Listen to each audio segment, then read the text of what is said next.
Good evening प्यारे बच्चों, welcome back. कैसे हैं आप सब? उम्मीद करता हूं सब लोग बहुत अच्छे से होंगे और पुराने जो अपने वीडियोस अभी तक नेम रिएक्शन के आपको मिले हैं वो आपने अभी तक कंप्लीट कर लिया होगा। फर्स्ट वीडियो में हमने स्टार्टिंग के 4 इंपॉर्टेंट नेम रिएक्शन कवर किए थे और इस वीडियो में हम next 4 important name reaction cover करने वाले हैं।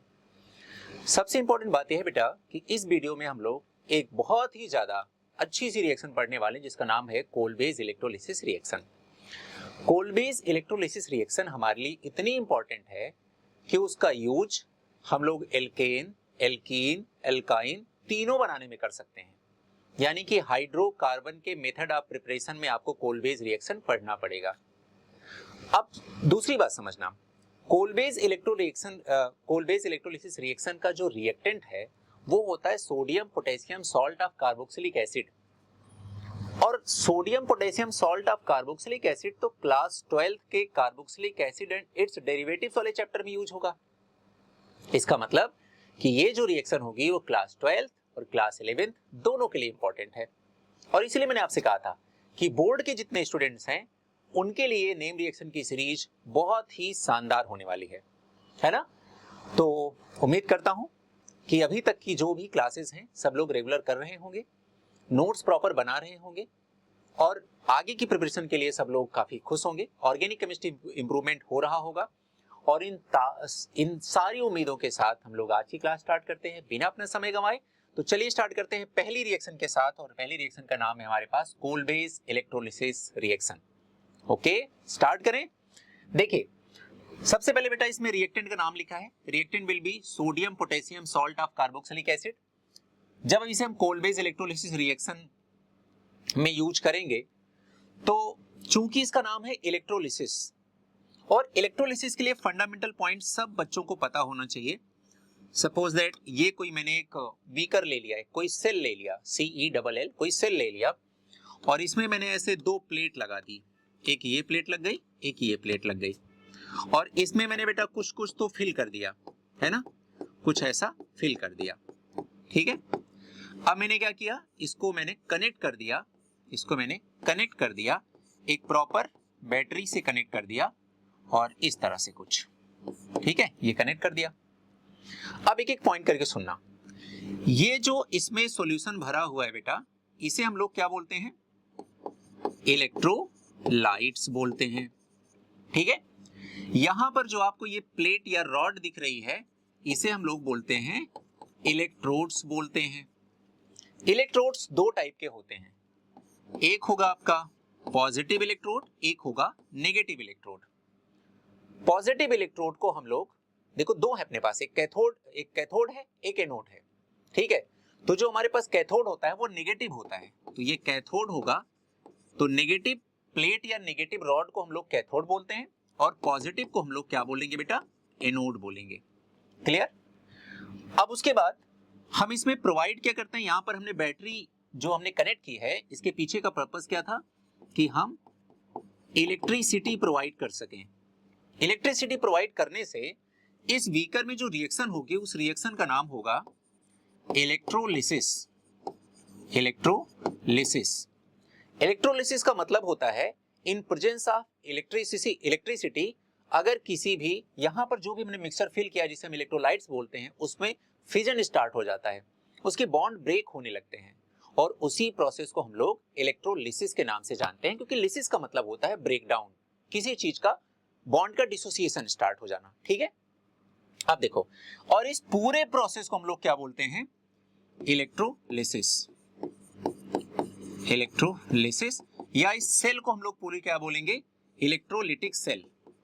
Electrolytic cell. तो before entering the reaction of Kolbe's electrolysis reaction हमें जो फंडामेंटल्स हैं वो जान लेने चाहिए।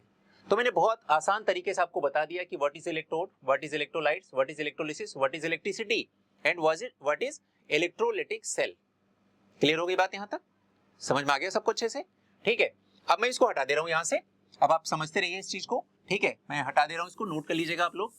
अब इसको एक एक करके समझते हैं बेटा। ठीक है, हमने क्या किया, हमने sodium potassium salt of carboxylic acid ले लिया और बीकर में फिल कर दिया, एक कैथोड लगा दिया, नेगेटिव रॉड लगा दी, एक पॉजिटिव रॉड एनोड लगा दिया। ठीक है, उसके बाद इलेक्ट्रिसिटी प्रोवाइड कर दी, तो sodium potassium salt of carboxylic acid dissociate होना स्टार्ट हो गया, उसके बॉन्ड ब्रेक होने लगे, फिर वो RC माइनस और Na प्लस में डिसोसिएट हो जाएगा। मैकेनिज्म मैं आगे आपको बताने वाला हूं, ठीक है। तो जब मैं इलेक्ट्रोलिसिस कराऊंगा तो एनोड और कैथोड, चूंकि दो रॉड दो प्लेट का हमने यूज किया है, तो एनोड पर यहां पर हमें कुछ प्रोडक्ट मिलेंगे और कैथोड पर कुछ प्रोडक्ट मिलेंगे, ठीक है। एक और आपको फंडा बता दूं मैं, LOAN, इसका मतलब होता है left, O for oxidation, A for anode और N फॉर नेगेटिव, ठीक है। तो जो क्लास 12 के बच्चे होंगे जिन्होंने इलेक्ट्रोकेमिस्ट्री कंप्लीट कर रखा होगा, उन्हें इस बात का मतलब समझ में आ गया होगा कि जब हम सेल नोटेशन लिखते हैं तो हम लेफ्ट साइड में एनोड लिखते हैं जो कि नेगेटिवली चार्ज होता है और जिस पर कि ऑक्सीडेशन होता है, और राइट साइड में हम कैथोड लिखते हैं जो कि पॉजिटिवली चार्ज होता है और जिस पर रिडक्शन होता है। ऐसे करके हम दो प्लेट बना लेते हैं और दोनों पर एक पे ऑक्सीडेशन एक पे रिडक्शन, बेसिकली रेडॉक्स रिएक्शन इस इलेक्ट्रोलिटिक सेल में देखने को मिलती है। आगे बात समझ में, ये वाली भी, ठीक है। मतलब सारे फंडामेंटल क्लियर हो रहे हैं ना एक एक करके। तो ये पॉइंट हमें याद रखना है बेटा। तो ये जो हमारे पास कैथोड था, ठीक है, कैथोड नेगेटिवली चार्ज है और एनोड पॉजिटिवली चार्ज है, ठीक है। अभी मैंने जिस हिसाब से बताया वो ध्यान रखना है अपन को, ठीक है। अब देखो जो एनोड है हमारा बेटा, एनोड पर क्या क्या मिलेगा हमें, एल्केन, एल्कीन, एल्काइन और CO2। कैथोड पर क्या क्या मिलेगा, हाइड्रोजन गैस और NaOH। NaOH एक स्ट्रॉन्ग बेस है, क्या है, स्ट्रॉन्ग बेस है, इस बात का ध्यान रखना है, ठीक है। अब थोड़ी सी बात समझना बेटा, अब इसको याद कैसे रखेंगे आप, इसको याद ऐसे रखिएगा, A for anode, A for alkane, A for alkene, A for alkyne and A for acidic CO2। अगर इस तरह से याद रखेंगे तो आपको पता रहेगा कि एनोड पर कौन कौन सी गैसेस मिलेंगी। बेसिकली सारे हाइड्रोकार्बन एनोड पर मिलेंगे और एसिडिक CO2, चूंकि CO2 गैस का हमें नाम याद रखना है बेटा, है ना। CO2 गैस का नाम याद रखना है कि CO2 gas acidic in nature होती है। ऑक्साइड के केस में आपने देखा भी होगा। तो ये जो CO2 गैस है वो भी कहां मिलेगी, एनोड पर मिलेगी। दो प्रोडक्ट हमारे मिलेंगे कैथोड पर, पहला होगा हाइड्रोजन गैस और दूसरा होगा NaOH। अब बहुत ही खूबसूरत बात सुनो, एक जैसे जैसे रिएक्शन प्रोसीड होगी वैसे वैसे NaOH की कॉन्सेंट्रेशन कैथोड पर बढ़ने लगेगी। Cathode being a strong base, आगे जैसे ही बढ़ेगा, ज्यादा जैसे कंसंट्रेशन बढ़ने लगेगी वैसे वैसे इस सॉल्यूशन का पीएच इंक्रीज करने लगेगा। तो ध्यान रखना है कि कोल्ड बेस इलेक्ट्रोलिसिस रिएक्शन जैसे जैसे प्रोसीड करती है, धीरे धीरे क्या करके NaOH की कंसंट्रेशन बढ़ने लगती है, और चूंकि NaOH स्ट्रॉन्ग बेस होता है और स्ट्रॉन्ग बेस के पीएच मोर देन 7 या टुवर्ड्स 7 to 14 की तरफ रेंज में शिफ्ट होने लगते हैं, यानी कि पीएच लगातार इस सॉल्यूशन का, इस मीडियम का बढ़ता जाएगा। ये फंडामेंटल पहले से क्लियर रखिए। तो स्टार्टिंग में हमने क्या क्या देख लिया, चलिए आइए देखिए रिएक्टेंट समराइज करते हैं। रिएक्टेंट हमने क्या देखा, सोडियम और potassium salts of carboxylic acid, carboxylic acid, पहला पॉइंट ये देखा। रिएक्शन इंटरमीडिएट क्या बनेंगे, कार्बन फ्री रेडिकल, बिल्कुल वैसे ही जैसे इससे पहले Wurtz reaction, Wurtz Fittig and Frankland reaction में देखने को मिलते थे, एग्जैक्टली वैसे ही। और अगर बेटा कार्बन फ्री रेडिकल बन गए तो अगेन हमें ध्यान रखना है कि वही दो फ्री रेडिकल एक दूसरे के सामने आएंगे, एक दूसरे को टुकुर टुकुर देखेंगे और फिर एक दूसरे से बॉन्ड बना लेंगे और दोनों फ्री रेडिकल साथ में मजे करेंगे और फिर वो बना लेंगे एक नया प्रोडक्ट, एक न्यूट्रल प्रोडक्ट बना लेंगे, वही हमारा फाइनल स्टेबल प्रोडक्ट बनेगा। तो जैसे पहले हमने पढ़ा था वुड्स रिएक्शन में कि अगर दो फ्री रेडिकल बन गए तो वो दो फ्री रेडिकल आपस में भी कंबाइन करेंगे और एक दूसरे के साथ भी कंबाइन करेंगे, ये वाली बात याद रखनी है, ठीक है। चलिए आगे बढ़ते हैं। प्रोडक्ट क्या बनेगा बेटा, अगेन बेटा यहां पर symmetrical and even number of carbon की आपको एल्केन मिल जाएगी, ठीक है, ये ध्यान रखना है, ओके। हाँ, एल्कीन भी बनती है और अल्काइन भी बनती है और सब में ये बात ध्यान रखनी है। टाइप ऑफ रिएक्शन क्या हो गई, अगेन ये भी क्या कहलाएगा, फ्री रेडिकल सब्स्टिट्यूशन रिएक्शन, ये इसका एग्जांपल बनेगी। यानी कि Kolbe's electrolysis reaction free radical mediated reaction कहलाएगी। इसका जो रिएक्शन इंटरमीडिएट होगा वो फ्री रेडिकल बनेगा, कार्बन फ्री रेडिकल बनेगा, और फ्री रेडिकल चूंकि उसके पास एक ऑड इलेक्ट्रॉन होता है, उस ऑड इलेक्ट्रॉन की पेयरिंग करने के लिए बहुत हाईली एनर्जेटिक होता है, बहुत हाईली रिएक्टिव होता है, और वो अपने जैसे किसी और फ्री रेडिकल की तलाश करता है। जैसे वो फ्री रेडिकल मिलता है, दोनों फ्री रेडिकल मिलकर के बॉन्ड बना लेते हैं और एक न्यूट्रल कंपाउंड का, स्टेबल कंपाउंड का फॉर्मेशन होता है। बात आ गई समझ में? यहां तक चलिए आगे बढ़ते हैं।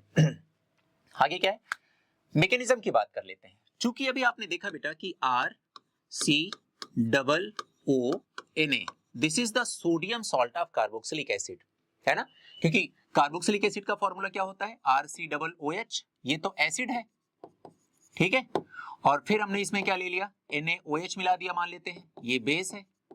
तो हम सबको पता है बेटा एसिड और बेस मिलकर के सॉल्ट एंड वाटर का फॉर्मेशन करते हैं।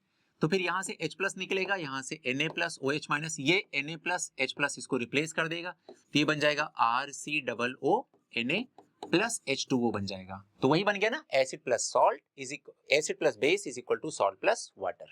अगेन वही मिल गया हमें। तो अगर बेटा मैं इसको, इसकी इलेक्ट्रोलिसिस कराऊं तो ये कैटायन और एनायन में ब्रेक हो जाएगा। अगर इसके कैटायनिक और एनायनिक पार्ट को देखूं तो मैं पाऊंगा यहां पर कि यहां पर एक तो बन जाएगा RCOO माइनस और एक बन जाएगा Na प्लस, ठीक है। RCOO माइनस एक एनायन है और Na प्लस एक कैटायन है। तो एनायन जाएगा बेटा कहां पर, एनोड पर, A for anion, A for anode पर जाएगा, C for cation, C for cathode पर पहुंच जाएगा, ठीक है। और अभी मैंने आपको सिखाया कि एनोड और कैथोड पर क्या होगा। एनोड पर होगा बेटा ऑक्सीडेशन और कैथोड पर क्या होगा, रिडक्शन, ठीक है ना, यही सीखा हम लोगों ने। अब मैं आपसे पूछूं कि ऑक्सीडेशन का मतलब क्या होता है, तो आप बोलेंगे ऑक्सीडेशन का मतलब होता है रिमूवल ऑफ इलेक्ट्रॉन, और रिडक्शन का मतलब क्या होता है, अपकमिंग इलेक्ट्रॉन, अगर कोई इलेक्ट्रॉन अगर आ रहा है तो एक्सेप्टेंस ऑफ इलेक्ट्रॉन, ठीक है। तो यहां पर एडिशन ऑफ इलेक्ट्रॉन होगा, यहां पर रिमूवल ऑफ इलेक्ट्रॉन देखने को मिलेगा। तो ऑक्सीडेशन का मतलब हो जाएगा यहां पर removal of electron, removal of an electron, और यहां पर क्या हो जाएगा, एडिशन ऑफ इलेक्ट्रॉन। यहां पर इलेक्ट्रॉन ऐड होंगे, वहां पर रिमूव हो जाएंगे। तो अगर मैं RCOO माइनस से बेटा इलेक्ट्रॉन रिमूव कर दूं तो क्या बन जाएगा, वो सोच के देखो, ठीक है। तो यहां से ये बन जाएगा R फ्री रेडिकल और फिर एक CO2 निकल जाएगा, ठीक है। और यहां पर कैथोड पर मैं क्या करूंगा, इलेक्ट्रॉन इनको मैं दे दूंगा, ठीक है। अब देखो पहली बात तो, चूंकि ये जो मैंने सॉल्यूशन लिया ये एक्वस मीडियम में लिया है, तो हमारे पास और एक चीज है, वो क्या है, वाटर है, ठीक है। जिन बच्चों को इलेक्ट्रोकेमिस्ट्री का थोड़ा नॉलेज होगा उन्हें प्रेफरेंशियल डिस्चार्ज थियरी का भी कोई आइडिया होगा, और उसके अकॉर्डिंग आपको पता है कि सोडियम चूंकि बहुत ही हाईली रिएक्टिव मेटल है, तो इसकी जगह पर वाटर इलेक्ट्रोलिसिस में पार्टिसिपेट करेगा। सोडियम का रिडक्शन होना था लेकिन इसकी जगह पर वाटर का रिडक्शन होगा, और वाटर का अलग अगर रिडक्शन हुआ तो वाटर हमारा HOH के फॉर्म में है। रिडक्शन का मतलब कि इसमें मैं एक इलेक्ट्रॉन ऐड कर दूंगा। जैसे ही इलेक्ट्रॉन ऐड करूंगा बेटा, यहां से OH माइनस रिलीज होगा और एक बन जाएगा H प्लस बन जाएगा। अब चूंकि हम लोग अपने रिएक्टेंट में 2 यूनिट ऑफ सोडियम और potassium salt of carboxylic acid लेते हैं, इस वजह से हमें ये जो एल्काइल फ्री रेडिकल मिलेगा ये भी 2 यूनिट मिलेगा। और जैसे ही 2 यूनिट हमें कार्बन फ्री रेडिकल मिले, वो दोनों कार्बन फ्री रेडिकल एक दूसरे के साथ बॉन्ड बना लेंगे, क्योंकि दोनों के पास ऑड इलेक्ट्रॉन है, दोनों के पास अनपेयर्ड इलेक्ट्रॉन है, और दोनों अल्काइल फ्री रेडिकल को अपने इलेक्ट्रॉन की पेयरिंग करानी है। और इसी पेयरिंग कराने के चक्कर में दोनों अपने एक एक सिंगल इलेक्ट्रॉन को आपस में बॉन्ड बनाने के लिए प्रेरित करेंगे, और फाइनली हमें एक symmetrical even number of carbon की alkane finally as a stable product हमें मिल जाएगी। बात आ गई समझ में? तो एक यहां से हो गया, एक दूसरे वाला जो हमारा यूनिट है RCOO की, वहां से R मिल जाएगा। तो इस तरह से R एक का और दूसरे का R ऐसे मिलकर के ये बना लेंगे RR, और यहां पर जो H मिला है वो एक फ्री रेडिकल, और ऐसे दूसरा फ्री रेडिकल साथ में मजे करेंगे और ये बना लेंगे H2 गैस बना लेंगे, ठीक है। तो हमारे बच्चों ने देखा कि कैथोड की अगर मैं बात करूं तो कैथोड पर देखो ये OH माइनस Na प्लस से रिएक्शन करके क्या बना लेगा, NaOH बना लेगा, और साथ में ये H प्लस एक दूसरे H प्लस के साथ बॉन्ड बना के H2 गैस बना लेगा, और ये दोनों चीजें मुझे कैथोड पर मिली। और मैंने ये देखा कि ये R एक और R के साथ मिल करके RR यानी कि एल्केन का फॉर्मेशन कर लेगा। तो एल्केन और CO2 ये दोनों मुझे कहां पर मिल गए? एनोड पर मिल गए। इसीलिए मैंने आपको याद करने की टेक्निक बता दी बेटा कि A for alkane, A for alkene, A for alkyne, A for acidic CO2 and A for anode पर मिलेंगे सबके सब। ठीक है, और कैथोड पर हाइड्रोजन गैस और हमारा जो स्ट्रॉन्ग बेस NaOH है वो मिलेगा। रिएक्शन जैसे जैसे प्रोसीड करेगी वैसे वैसे कॉन्सेंट्रेशन ऑफ NaOH बढ़ता जाएगा और कॉन्सेंट्रेशन ऑफ NaOH के बढ़ने से being strong base in nature या बेसिक स्ट्रेंथ उसकी ज्यादा होने की वजह से pH of the solution will increases. ठीक है, विद रिस्पेक्ट टू टाइम, ये बात याद रखनी है। ठीक है, अब आपने एक और चीज अच्छी सीखी कि अगर दो अल्काइल रेडिकल या दो कार्बन फ्री रेडिकल आपस में जुड़ेंगे तो कभी भी हमारा प्रोडक्ट सिंगल कार्बन का नहीं बनेगा। तो कभी भी सिंगल कार्बन की methane will not be the final product. और जैसे आपने वुड्स में सीखा, वुड्स फिटिग में सीखा, फिटिग में सीखा, फ्रैंकलैंड में सीखा, वैसे ही उसी थीम को फॉलो करते हुए, उसी पैटर्न को फॉलो करते हुए कोल्ड बेस इलेक्ट्रोलिसिस रिएक्शन में भी methane will not be the final product. So methane cannot be prepared by the cold base electrolysis reaction. And the second important point, which is already written in the note of the Wurtz reaction, जो आपने देखा था कि if we use the mixture of alkyl halide, आपने Wurtz reaction में पढ़ा था, then we'll get the mixture of hydrocarbon, which is quietly impossible to मतलब हाँ often to impossible to separate due to very less difference in their boiling points. वही चीज बेटा same यहां पर भी हो जाएगा कि if you use two different type of sodium potassium salt of carboxylic acid, then you will get the mixture of hydrocarbon which is quite impossible to separate due to very less difference in their boiling points. ये बात आपको अभी भी याद रखनी है, वो पहले भी याद रखनी थी। तो वही जो नोट आपने पढ़ा था वही नोट अभी भी काम आ जाएगा। ठीक है, चलिए नेक्स्ट पे चलते हैं हम लोग। अब यहाँ पर थोड़ा सा मैं डाई कार्बोक्सिलिक एसिड का आपको नॉलेज दे दूं। देखो एक होता है बेटा MCA मोनो कार्बोक्सिलिक एसिड, यानी कि organic compound containing only one COOH group, जिसके पास केवल एक COOH ग्रुप रहेगा वो कहलाएगा mono carboxylic acid. And the compound having two COOH functional group known as di carboxylic acid. And the example of di carboxylic acid are oms gap. कैसे याद रखना है? ओम्स गैप, तो इसको ऐसे लिख देता हूं OMSGAP। और O का मतलब क्या होगा? Oxalic acid, oxalic acid. M for malonic acid, malonic acid. And C for succinic acid, succinic acid. G for glutaric acid and A for adipic acid and P for palmitic acid। इसे बेटा palmitic मत लिखना, ठीक है, पिमेलिक acid रहेगा, sorry पिमेलिक acid, पिमेलिक acid. अब देखो oxalic acid का फॉर्मूला क्या बनेगा? COOH single bond C, COOH single bond COOH। इसको आप बेटा ऐसे भी लिख सकते हैं H2C2O4, ऐसा भी लिखा जा सकता है इसको। क्लियर? अब ध्यान से सुनना बेटा, चूंकि ये जो मैंने ओम्स गैप लिखा है ये सब सेम होमोलोगस सीरीज के मेंबर हैं और आप सबको पता है कि what is the characteristic feature of homologous series? Two successive members are differ by just CH2 और मॉलिक्यूलर वेट 14। तो अब आप एक एक CH2 बढ़ाते जाइए और नेक्स्ट आपका डाई कार्बोक्सिलिक एसिड का स्ट्रक्चर लिखते जाइए। ठीक है, तो ये इतना इजी है। जैसे we have to write the structure of malonic acid, तो इसमें केवल CH2 ऐड करिए और CH2 के बाद COOH एंड COOH, ऐसे हो गया। अगर आपको सक्सिनिक एसिड लिखना है बेटा तो एक और CH2 ऐड करना पड़ेगा, तो CH2 COOH and single bond CH2 COOH, ये ऐसे हो जाएगा।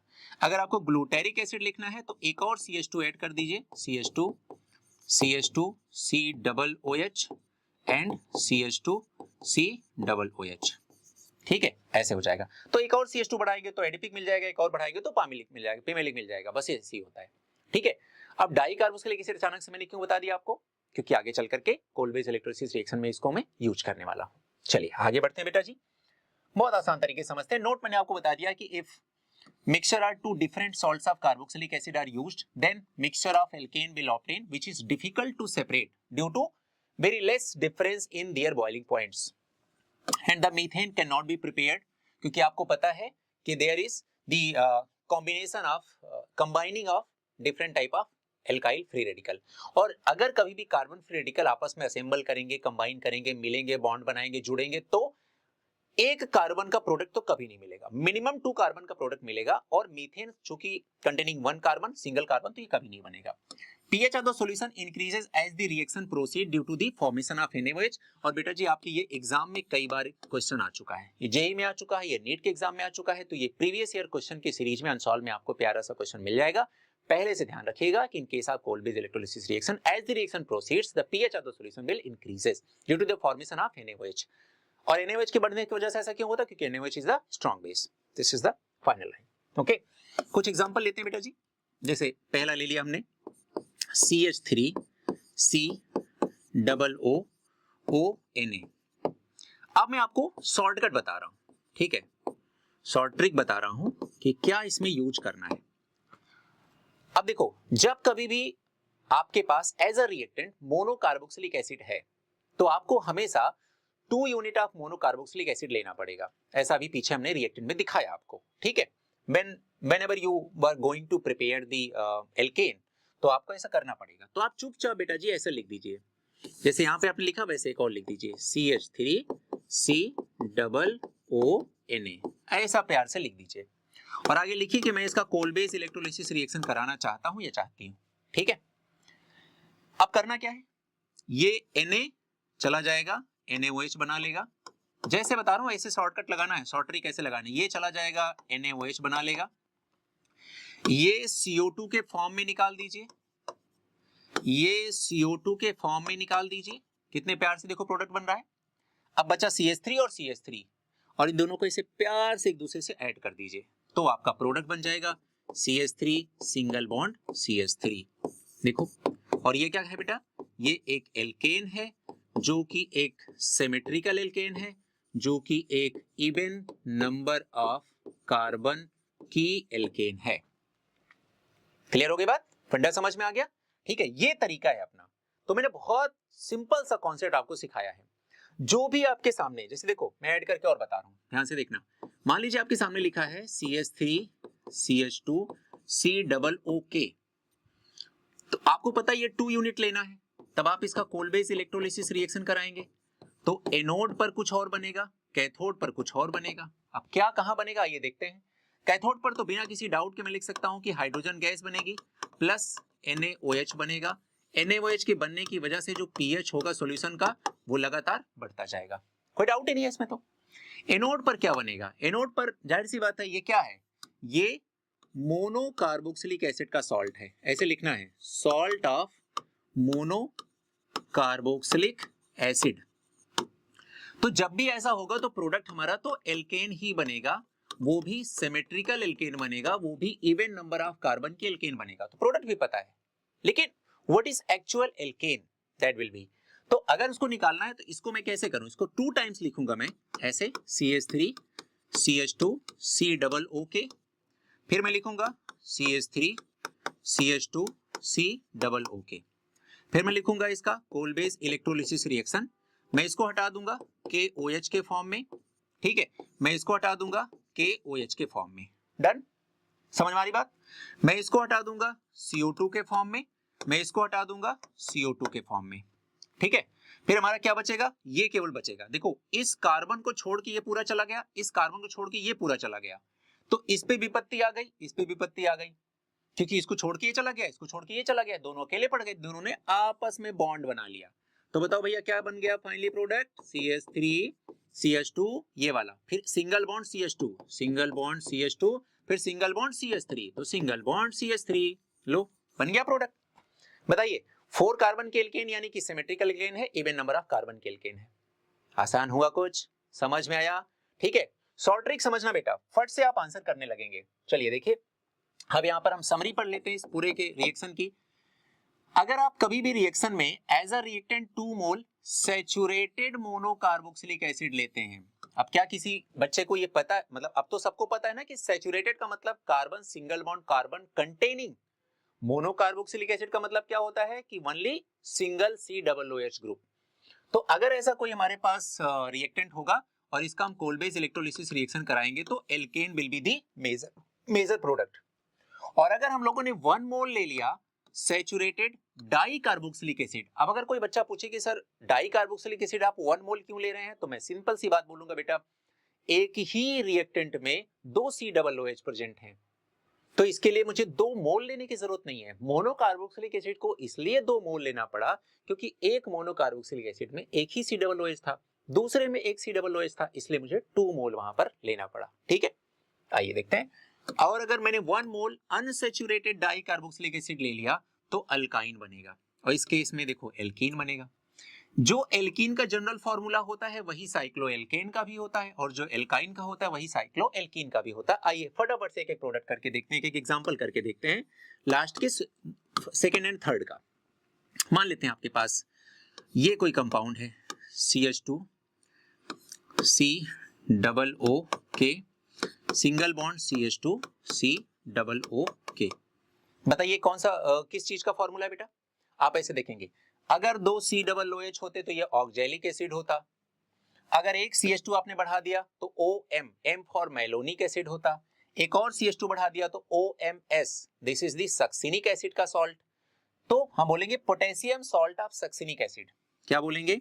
ये है potassium salt of succinic acid, succinic acid. ठीक है, डन। अब मैंने क्या कराया? कोल-बेस इलेक्ट्रोलिसिस रिएक्शन करा दी। जैसे कराया बेटा, देखो ये पोटेशियम कैसे निकलेगा? KOH के फॉर्म में निकल गया, बेस बन गया। ये पोटेशियम KOH के फॉर्म में निकल गया, ये CO2 निकल गया यहां से, ठीक है, और फिर ये CO2 यहां से निकल गया, डन। 2 CO2 चले गए।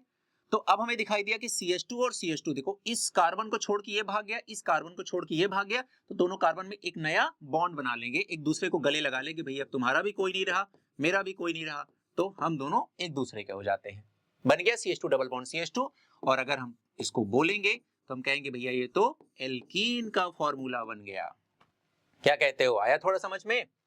एक और एग्जांपल लेता हूं मैं, CH2 CH2 COONA single bond CH2 CH2 COONA, ठीक है, और मैंने कोल-बेस इलेक्ट्रोलिसिस रिएक्शन करा दी।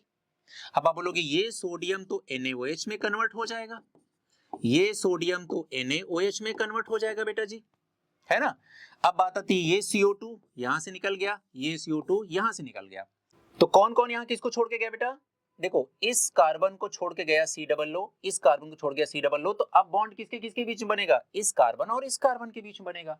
जहां से आप एलिमिनेशन कर रहे हैं, जिस एटम से जुड़े हुए कंपाउंड का एलिमिनेशन हो रहा है, निकलना हो रहा है, उनके बीच में बॉन्ड बनाना है बेटा। तो बताओ बॉन्ड क्या बन जाएगा? ये CH2 सिंगल बॉन्ड, ये CH2 और ये सिंगल बॉन्ड, तो ये सिंगल बॉन्ड, ये CH2 तो ये CH2 सिंगल बॉन्ड, ये वाला, ये CH2 ये CH2, और इससे कुछ निकल गया, इससे कुछ निकल गया, बॉन्ड इन दोनों के बीच में बनना चाहिए, तीन दोनों के बीच में बॉन्ड बन गया। अब बताओ बेटा ये एक्चुअल में क्या बन गया? ये एक्चुअल में बन गया ये, और इसका नाम क्या कहलाएगा? साइक्लोब्यूटेन कहलाएगा। ठीक है, अब मुझे बताओ एल्कीन और साइक्लोएल्केन, साइक्लोब्यूटेन का मतलब साइक्लोएल्केन, और जो फॉर्मूला एल्कीन का होता है वही साइक्लोएल्केन का होता है। ऐसा आपने रिंग चेन आइसोमेरिज्म में भी पढ़ा था कि जब हम किसी ओपन चेन को साइकिल में या रिंग में कन्वर्ट करते हैं तो एक पाई बॉन्ड का लॉस हो जाता है। ठीक है, तो यहां पर देखो, अगर कोई एल्कीन है तो उसमें 1 पाई बॉन्ड होगा, उसको साइक्लिक में कन्वर्ट कर देंगे तो साइक्लोएल्केन बन जाएगा, क्योंकि 1 पाई बॉन्ड का तो लॉस हो जाएगा, उसी की वजह से तो वो बनेगा। ठीक है ना, तो ये रहा अपना कोल-बेस इलेक्ट्रोलिसिस रिएक्शन। ठीक है, अब फटाफट से मैं समराइज कर दे रहा हूं कि कोल-बेस इलेक्ट्रोलिसिस रिएक्शन में हमेशा हमारा जो रिएक्टेंट होता है वो सोडियम और potassium salt of carboxylic acid होता है।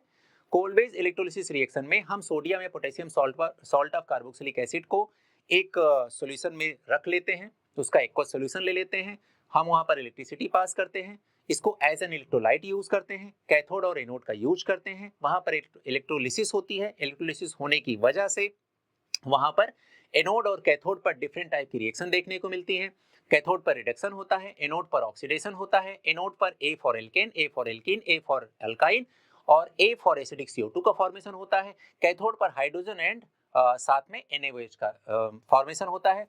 जैसे जैसे रिएक्शन आगे बढ़ती है NaOH बनता जाता है, इस वजह से पीएच ऑफ सॉल्यूशन बढ़ता जाता है, क्योंकि NaOH एक स्ट्रॉन्ग बेस होता है और स्ट्रॉन्ग बेस का पीएच हमेशा 7 से ज्यादा ही होता है। तो 7 से 14 की तरफ बढ़ते जाओ, तो 7 to 14 की तरफ मूव करते जाओ, उस रेंज को फॉलो करना है। That's it. समरी की बात कर लें तो अगर आप 2 मोल सैचुरेटेड मोनोकार्बोक्सिलिक एसिड लेंगे तो आपका जो फाइनल प्रोडक्ट बनेगा वो एल्केन बनेगा। अगर आप 1 मोल सैचुरेटेड डाइकार्बोक्सिलिक एसिड लेंगे तो एल्कीन बनेगा एज अ मेजर प्रोडक्ट, या फिर साथ में साइक्लोएल्केन भी बन सकता है। और अगर आप 1 मोल अनसैचुरेटेड डाइकार्बोक्सिलिक एसिड लेंगे, जैसे आपका मैलेइक एसिड हो गया या फिर सक्सिनिक एसिड हो गया, ये सब हो गए, सक्सिनिक नहीं फ्यूमेरिक एसिड हो गया, तो अगर इन सबको लेते हैं तो ऑलरेडी उसमें डबल बॉन्ड पहले से प्रेजेंट है, और जब जैसे एलिमिनेशन होगा CO2 निकलेगा, एक और डबल बॉन्ड, एक और पाई बॉन्ड लग जाएगा, तो एल्काइन या फिर साइक्लो एल्कीन का फॉर्मेशन होगा। ये रहा आपका प्रॉपर मेथड। ध्यान रखना है कि इस रिएक्शन में हमेशा और हमेशा क्या बनेगा, एक हमेशा फ्री रेडिकल बनेगा, और फ्री रेडिकल जब बनेगा, एक एग्जांपल और करा देता हूं, फ्री रेडिकल जब बनेगा तो क्या होगा, जैसे देखिए एक एग्जांपल ले लेता हूं, यहां मैंने लिख दिया COONA। अब आपको क्या करना है, आपको ऐसे बोलना है कि यार CO2 तो निकल जाएगा, तो फ्री रेडिकल तो यही बनेगा, ऐसे सोचना है। Na तो निकल जाएगा, ये तो बना लेगा NaOH और ये बना लेगा CO2। तो एक्चुअल में हमारा जो कार्बन फ्री रेडिकल बनेगा वो क्या बनेगा, तो आप ऐसे बोलना है ये बनेगा। ऐसा तो 1 मोल से बनेगा, जब 2 मोल लेंगे तो एक और ऐसा ही बन जाएगा, है ना। तो ये क्या करेंगे, दोनों आपस में बॉन्ड बना लेंगे, तो ये बन जाएगा। देखो ये प्रोडक्ट बन गया, ठीक है। जैसे ही आपको ये एहसास हो कि यार ये हमारा फ्री रेडिकल है, फटाफट से दोनों फ्री रेडिकल को आपस में जोड़िए और फाइनल प्रोडक्ट बना दीजिए। आसान है, ठीक है। चलिए नेक्स्ट।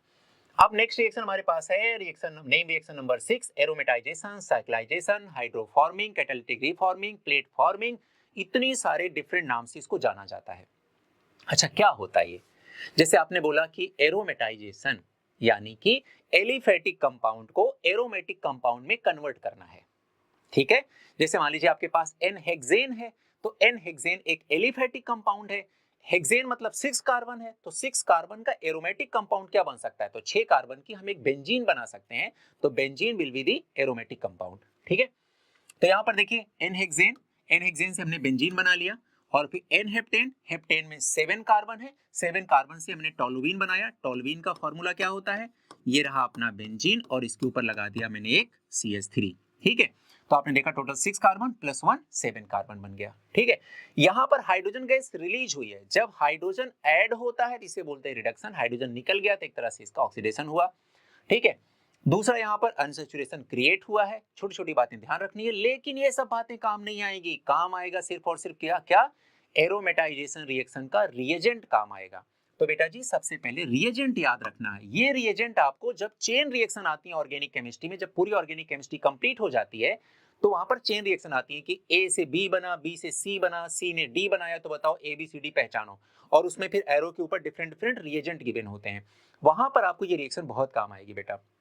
तो जब कभी भी आपको लगे कि एलिफेटिक को एरोमेटिक कंपाउंड में कन्वर्ट करना है तो आपको एरोमेटाइजेशन रिएक्शन का यूज करना है। रिएजेंट सबसे इंपॉर्टेंट है, वो आपको याद रखना है। Cr2O3 प्लस Al2O3 आपको ध्यान रखना है। टेम्परेचर हम लेंगे 500 से 600 डिग्री सेल्सियस के आसपास। हालांकि टेम्परेचर इतना ज्यादा इफेक्ट नहीं डालेगा, आपको ना भी याद हो तो चल जाएगा, लेकिन रिएजेंट नहीं भूलना है। Al2O3 plus Cr2O3। जिन बच्चों को अगर थोड़ा रेडिकल वगैरह का याद होगा, थोड़ा ये पता होगा कि हम लोग जब केमिस्ट्री लैब में जाते हैं तो वहां पर अलग अलग ग्रुप में रेडिकल बनाए गए हैं।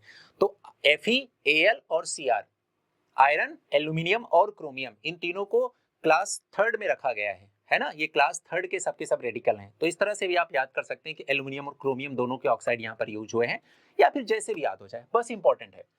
रिएक्टेंट में क्या लेंगे हम लोग, हम रिएक्टेंट में लेंगे एलिफेटिक हाइड्रोकार्बन, एलिफेटिक हाइड्रोकार्बन, ठीक है बेटा। रिएजेंट क्या होगा, बहुत ही इंपॉर्टेंट है, Al2O3 plus Cr2O3 in presence of 500 to 600 degree Celsius temperature, ठीक है। इंपॉर्टेंट आपके लिए याद रखना है। प्रोडक्ट क्या बनेगा, एरोमेटिक हाइड्रोकार्बन, क्या बन जाएगा, एरोमेटिक एरोमेटिक हाइड्रोकार्बन बन जाएगा। ठीक है, और हमारा हर बच्चा जानता है कि एरोमेटिक कंपाउंड हम किसे कहते हैं, जो हकल रूल को फॉलो करे, यानी कि जिसमें 4n+2 पाई इलेक्ट्रॉन हो, कंप्लीट रिंग में रेजोनेंस हो, कंपाउंड साइक्लिक हो, प्लेनर हो, यानी कि sp2 हाइब्रिडाइज्ड हो, इतनी सारी प्रॉपर्टी रखने वाला कंपाउंड शुड बी एरोमेटिक। और एरोमेटिक का मतलब एरोमा मतलब स्वीट स्मेल होता है। ऐसे कंपाउंड अपनी एक पर्टिकुलर पिक्यूलियरिटी इनकी ये होती है कि इनकी अपनी एक पर्टिकुलर फ्रेग्रेंस होती है जिससे इनकी पहचान होती है। ठीक है, चलिए, ये एक इंपॉर्टेंट रिएक्शन रही जो कन्वर्जन में यूज होगी। Next reaction will be isomerisation reaction. नाम ही इसका आइसोमेराइजेशन है, यानी कि formation of one isomer into another. तो एक आइसोमर से दूसरा आइसोमर बनाने की ये टेक्निक है। आइसोमेराइजेशन में once again the reagent is most important thing, है ना बेटा। मैंने पहले भी कह रखा है कि इनऑर्गेनिक केमिस्ट्री जो मेन लीडर है and this is the reagent. सारी कहानी सारा किस्सा किसका है बेटा, रिएजेंट का है। रिएजेंट डिसाइड करता है किस रिएक्टेंट को किस तरह के प्रोडक्ट में कन्वर्ट करना है। तो रिएजेंट की कहानी से हमें बिल्कुल बहुत ध्यान रखना है। इसीलिए मैंने आपसे कहा था कि अपनी ऑर्गेनिक केमिस्ट्री की बुकलेट आपके बहुत काम आने वाली, क्योंकि उस बुकलेट में 101 इंपॉर्टेंट रिएजेंट्स गिवन है। और मैंने आपसे कहा था कि उतना करने के बाद आपको कोई ऐसा ऑर्गेनिक केमिस्ट्री में रिएजेंट नहीं रहेगा जिसका फंक्शन आपको पता ना हो। सब प्रॉपर समराइज वे में दिए गए हैं। ठीक है, आइए देखते हैं। तो यहां पर जैसे एन ब्यूटेन से हमने आइसोब्यूटेन बना लिया। जैसे मान लीजिए अपने पास एन पेंटेन है, एन पेंटेन का फॉर्मूला क्या हो जाएगा, 1 2 3 4 5, ये एन पेंटेन हो गया। मैंने यहां पर ले लिया बेटा कॉन्सेंट्रेट HCl प्लस AlCl3 ले लिया। जैसे लिया तो क्या बन जाएगा, ये ऐसे बन जाएगा 1 2 3 4 5, ये क्या बन गया, आइसोपेंटेन बन गया। ठीक है, अगर मैंने आइसोपेंटेन में फिर से यही ले लिया, क्या ले लिया, कॉन्सेंट्रेट HCl प्लस AlCl3 ले लिया, तो ये बन जाएगा ऐसे, ये क्या बन गया, नियोपेंटेन बन गया। तो हमें ध्यान रखना है कि वन आइसोमर से अनदर आइसोमर का फॉर्म बनना है। अगर आपको ऐसी कोई जरूरत पड़ रही है तो आप हमेशा आइसोमराइजेशन रिएक्शन का यूज करें। ठीक है, तो रिएक्टेंट क्या होगा, रिएक्टेंट में क्या होगा, हाइड्रोकार्बन विद मिनिमम 4 कार्बन। क्योंकि आपको पता है बेटा कि एल्केन के केस में मैंने आपको चेन आइसोमर में बताया था कि only those alkanes shows chain isomers which have at least और मिनिमम 4 कार्बन। तो विदाउट 4 कार्बन या लेस देन 4 कार्बन की एल्केन चेन आइसोमर सो ही नहीं कर पाएंगे, तो उनका आइसोमराइजेशन पॉसिबल भी नहीं है। इस वजह से मिनिमम 4 कार्बन ये हमारी बेसिक रिक्वायरमेंट है, वो होना जरूरी है, मस्ट है। उसके बाद रिएजेंट क्या होगा, वो बहुत इंपॉर्टेंट है बेटा। Again concentrate HCl plus AlCl3। Conversion reaction में भी ये बहुत ही ज्यादा क्रूशियल रोल प्ले करने वाला है, इसको जरूर याद रखें। End product will be isomeric, isomeric या लिख सकते हैं next isomeric alkane, next isomeric alkane या फिर hydrocarbon will be the major product. अब सवाल आता है कि if you will talk about the mechanism of this reaction, तो आपको ये जानना चाहिए। मैं बहुत मैकेनिज्म इसका अपने एग्जाम में मतलब अपने सिलेबस में है भी नहीं, इसलिए मैं बहुत डिटेल में नहीं बता रहा हूँ। जिनकी जरूरत थी उनका बताया भी, इसका नहीं बता रहा हूँ।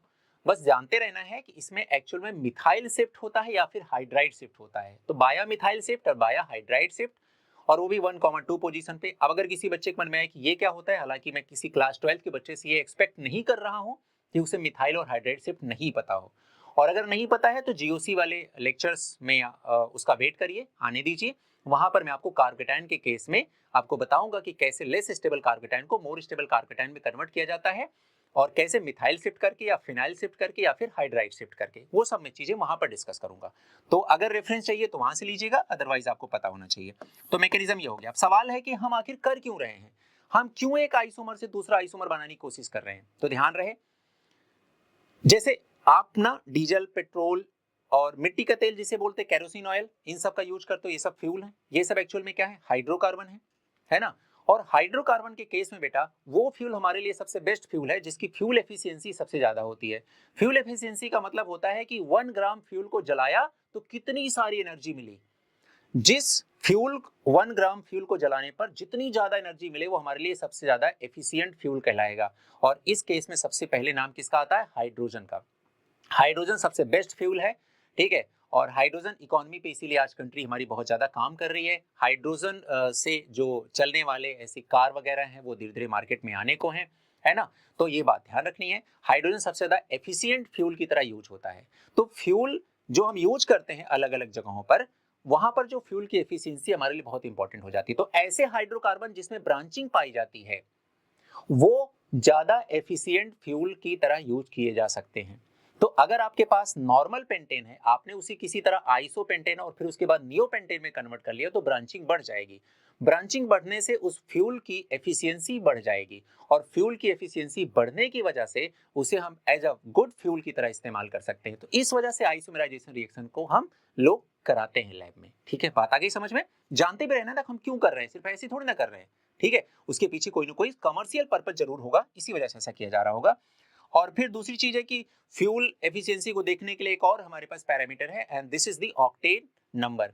And octane number is directly proportional to the branching, है ना, या फिर aromatic character in case of any fuel. तो ये बात ध्यान रखनी बेटा, फ्यूल एफिशिएंसी इससे बढ़ जाती है। अब उसके बाद हमारी नेक्स्ट और लास्ट रिएक्शन है Birch reduction and Lindlar catalyst. And both reaction are very important in case of electrophilic addition reaction, in case of reduction. और रिड्यूसिंग एजेंट भी यहाँ पर मैं आपको 2 रिड्यूसिंग एजेंट इंट्रोड्यूस कर रहा हूँ।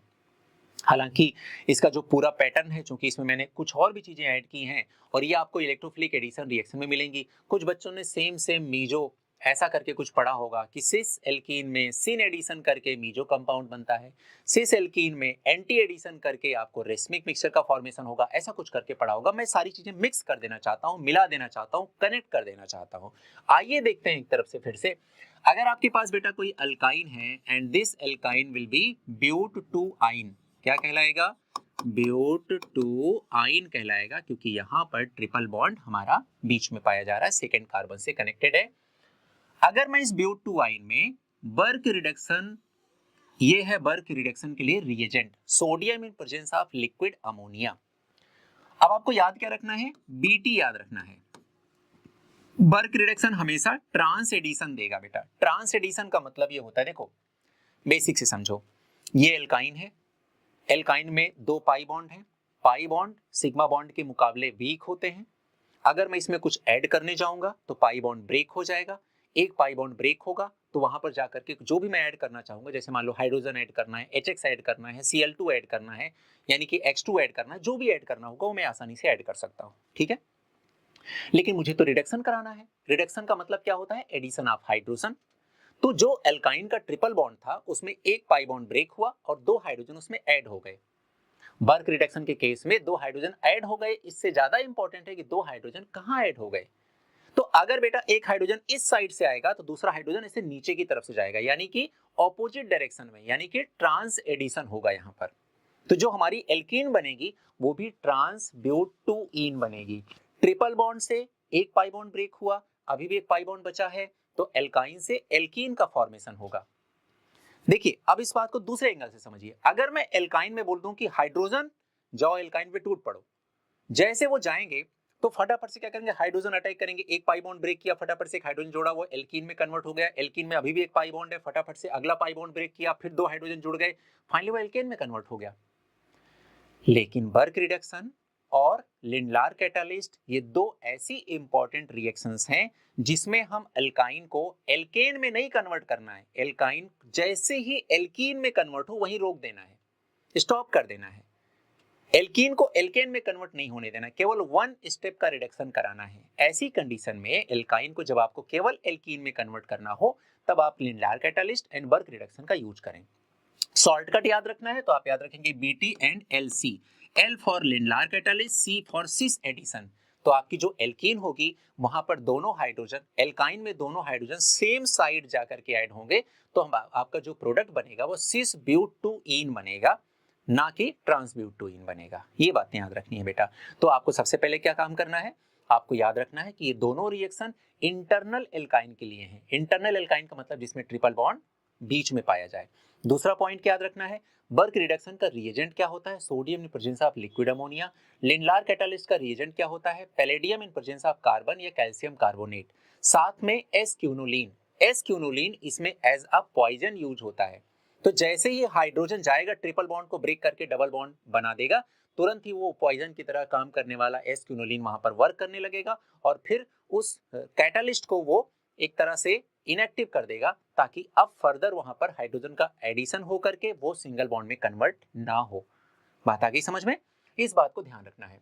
तो बेटा ये बर्क रिडक्शन आपका ये क्या बना देगा? T फॉर ट्रांस ब्यूटूइन, यहाँ पर 2 हाइड्रोजन ऑपोजिट डायरेक्शन में ऐड होंगे और यहाँ पर लिंडार कैटलिस्ट क्या बना देगा, दोनों हाइड्रोजन को सेम साइड जोड़ेगा, तो cis butyne will be the major product in case of Lindlar catalyst. Okay, अच्छे समझ में आ गई बात, दोनों आगे के लिए बहुत यूजफुल है।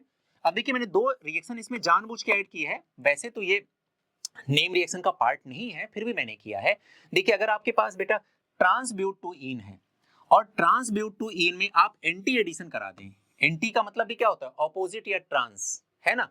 अगर आप एडिशन कराएंगे तो आप इसको ऐसे याद रखें, same same meso, same plus same is equal to meso, ठीक है।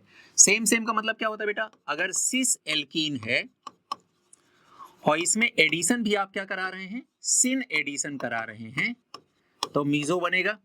और या फिर आपके पास ट्रांस एल्कीन है और आप इस ट्रांस एल्कीन में एंटी एडिशन करा रहे हैं, तो देखो एल्कीन भी ट्रांस है यानी कि ऑपोजिट डायरेक्शन में इसमें जुड़े हुए हैं, एडिशन भी एंटी यानी कि ऑपोजिट डायरेक्शन वाला है यानी कि सेम सेम, तो भी कंपाउंड क्या बनेगा, मीजो बनेगा। तो ऐसे याद रखना है, same same meso, otherwise racemic mixture. Otherwise racemic mixture का मतलब क्या हुआ, एल्कीन है सिस, तो सिस एल्कीन में, सिस मतलब सेम ग्रुप सेम साइड, उसमें हम करा रहे हैं एंटी एडिशन, एंटी मतलब ऑपोजिट, है ना, तो बनेगा रेसमिक मिक्सचर। इसी तरह से अगर एल्कीन है ट्रांस यानी कि ट्रांस एल्कीन में अगर हम सिन एडिशन करा रहे हैं, तो एल्कीन है ट्रांस ऑपोजिट डायरेक्शन वाली, ऑपोजिट डायरेक्शन में वहां ग्रुप लगे हुए हैं और उसमें हम करा कौन सी एडिशन रहे, सिन यानी कि सेम साइड में एडिशन करा रहे हैं, तो ऐसे कंपाउंड, ऐसे में क्या बनेगा, रेसमिक मिक्सचर बनेगा, ठीक है। तो जानबूझ के क्योंकि ये रिएक्शन इससे कनेक्ट होती है, इंटरकनेक्ट होती है, तो मैंने जानबूझ के एक तरफ अपनी तरफ से ऐड कर दिया। ये नेम रिएक्शन का पार्ट नहीं है, पर जानते रहने में अपनी बड़ी भलाई है ना। तो ये प्रोडक्ट याद रखना है। देखो ट्रांसब्यूटिन, अब आपको ये याद रखना है कि एंटी एडिशन और trans addition, anti addition and syn addition actual में कौन कौन से कंपाउंड कराते हैं, कौन कौन से रिएजेंट कराते हैं। मैंने फिर वही बात आ गई, रिएजेंट का ही गेम है, तो अपनी बुकलेट बहुत काम आएगी आपको इस वाले सेगमेंट में भी।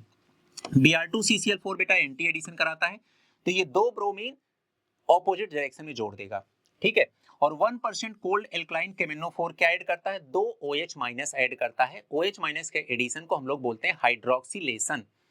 अब 2 OH- अगर वो सेम साइड में ऐड कर देगा, तो देखो ये सिन एडिशन कराएगा। हमारा एल्कीन कौन सी है, ट्रांस, उसमें एडिशन कौन सा हो रहा है, सिन, तो सेम सेम तो नहीं हुआ, इस वजह से इसमें क्या बनेगा, रेसमिक मिक्सचर बनेगा। And what is the racemic mixture, this is the equimolar mixture of dextro and levo form, and this is optically inactive due to external compensation, ठीक है। And what is the meso compound, compound having 2 chiral carbon and 1 plane of symmetry is known as the meso compound, and meso compound is optically inactive due to internal compensation। आगे बात समझ में, तो दोनों product ये कहलाएंगे optically inactive. तो इस तरह से अपनी total next 4 name reactions complete हो गई हैं, ठीक है। पहली 4, नेक्स्ट 4 और फिर अगले 4 का वेट करिए, वो भी आने ही वाली हैं, ठीक है। तो अभी तक का लेक्चर कंप्लीट हुआ, उम्मीद करता हूँ आपने बहुत अच्छे तरीके से रिएक्शन को समझा होगा, सीखा होगा, नोट्स प्रॉपर बना लिए होंगे, एग्जाम्पल प्रॉपर कर लिए होंगे, जो डीपीपी आएगी उसमें क्वेश्चन भी हम लोग सॉल्व कर लेंगे, ठीक है। किसी चीज में बेटा कोई भी कमी नहीं छोड़नी है, कंटिन्यूटी मेंटेन रखना है, वीडियो प्रॉपर देखते रहने हैं। अपने प्यारे प्यारे दोस्तों को जिनकी ऑर्गेनिक केमिस्ट्री आप आसान बनाना चाहते हैं, उन तक ये वीडियो जरूर शेयर करिए। इससे पहले कि मैं नीट और जेई की कसम दिला दूं आपको, ये काम आप खुद से कर लीजिए तो बेहतर होगा आपके लिए, ठीक है। दूसरी बात, इस बुकलेट के बारे में ऑलरेडी आपको बता चुका हूं। जब आप इन रिएजेंट के साथ स्ट्रगल कर रहे हैं, एक एक रिएजेंट को देखते हुए, तो ये बुकलेट आपकी इन्हीं रिएजेंट की स्ट्रगल को खत्म कर देगी, ठीक है। इस वजह से आपके लिए ये बुकलेट इंपॉर्टेंट है। पिछले कमेंट सेक्शन में किसी बच्चे ने पूछा था कि सर आपकी ये बुकलेट अभी अमेजन वगैरह पे या फिर फ्लिपकार्ट वगैरह पे अवेलेबल है कि नहीं है। अभी नहीं है ना, थोड़े से समय के बाद हो जाएगी। फिलहाल के लिए अगर जिसको अभी चाहिए, इन नंबर्स पे कांटेक्ट कर सकते हैं, उनको जिस भी फॉर्म में होगा प्रोवाइड की जा सकती होगी, कर दी जाएगी। अगर डाक से भेजना होगा तो भेज देंगे, स्पीड पोस्ट से भेजना होगा, या जो भी पॉसिबल होगा उससे कर देंगे, या फिर हम PDF वगैरह जैसा भी होगा कुछ ना कुछ करके आपके लिए अरेंजमेंट हो जाएगा, ठीक है। चलिए वक्त आ गया आपसे विदा लेने का, तब तक के लिए अगले वीडियो मिलेंगे, तब तक के लिए खुश रहिए, मुस्कुराते रहिए, अपना ढेर सारा ख्याल रखिए, अपने परिवार के साथ समय बिताइए और पढ़ाई ढंग से करिए, अपना ढेर सारा ख्याल रखिए, ठीक है। थैंक यू बच्चों, जय हिंद।